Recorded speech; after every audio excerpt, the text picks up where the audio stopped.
If you just got your Starlink kit and have no idea where to start, this video covers the entire setup from opening the box to getting you connected to the internet. No experience needed. Whether you've already got your Starlink or you're planning to get one, this is the only video you need to watch. If this helps, consider subscribing. It really helps the channel grow. Let's get into it. First, let's do a quick unboxing so you know what you're working with. Inside the box, you'll find the Starlink dish, a router, a power cable, and an Ethernet cable that connects the dish to the router. That's everything you need to get online. Now this video uses the standard Starlink dish, the rectangular one, but the setup process is the same across all Starlink versions. So follow along no matter which kit you have. The standard dish comes with a kickstand built in. You can use that to place it in your yard, on a balcony, or on a flat surface. Or you can get a separate mount if you want to put it on your roof, whatever works for your setup.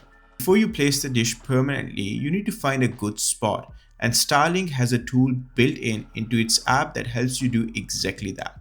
So grab your phone and download the Starlink app. It's free, available on both iPhone and Android.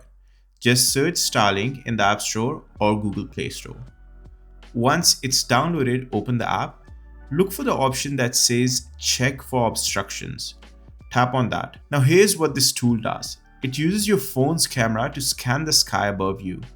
As you slowly move your phone around in a circle, you'll see dots appearing on the screen. You want to collect as many of those dots as possible. The more dots you fill in, the better your signals will be. The key thing you're looking for is a clear sky, open view of the sky. Trees, buildings, rooftops, anything blocking the sky will show up in this scan. Try a few different spots if your first one doesn't look clean. Once you've found a spot with a good clear sky reading, that's where you'll place your dish.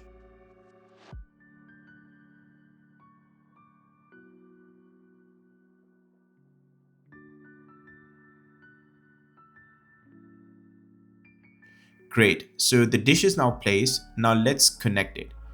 Take the Ethernet cable that came in the box. One end plugs into the port on the dish itself. There's only one port, so you can't get this wrong.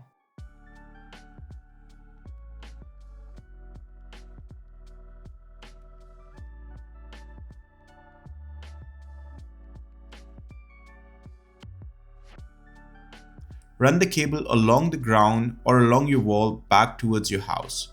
Now head inside, take the other end of the Ethernet cable and plug it into the Starlink router. Then plug the router's power cable into a wall socket and switch it on.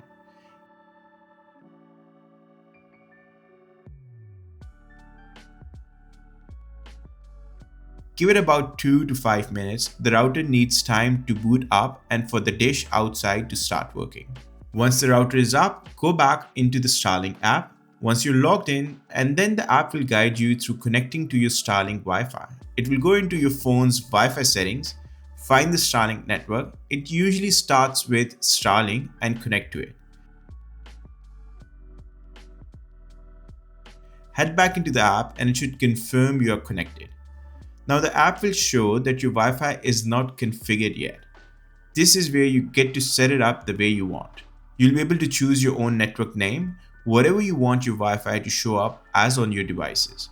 Then add a password. Once you hit save, the app will say applying settings and the router will reboot automatically.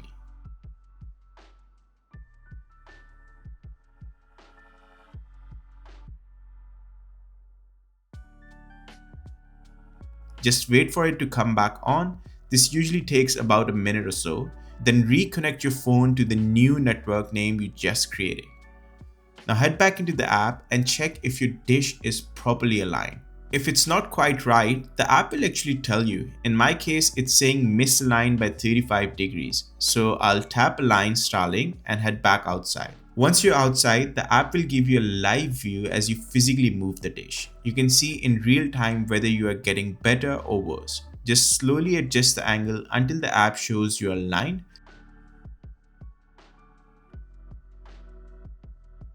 Once it's happy, lock the dish in place and you're done out there. And that's it. Your Starlink is fully set up and running. I hope this video helped. If it did, make sure to like the video. It really helps the channel out, and subscribe for more videos like this one. If you have any questions, leave them in the comment section below. and I'll try my best to answer all your questions. This is Abdul signing out.